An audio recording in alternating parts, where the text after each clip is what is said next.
یونس علیہ السلام اپنی قوم سے ناراض ہو کر نکل گئے اکیلے، پھر ایک کشتی میں سوار ہو گئے۔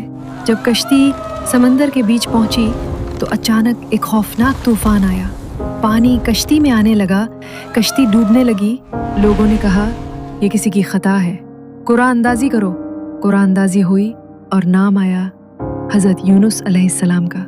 پھر اللہ کے نبی کو سمندر میں پھینک دیا گیا اور فوراً ایک عظیم الشان مچھلی نے انہیں نگل لیا۔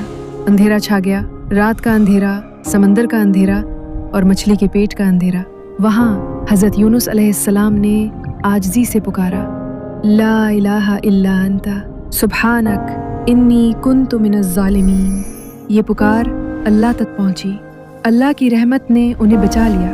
مچھلی کو حکم ہوا یونس کو ساحل پر نکال دو، اور پھر مچھلی نے حضرت یونس علیہ السلام کو ساحل پر چھوڑ دیا۔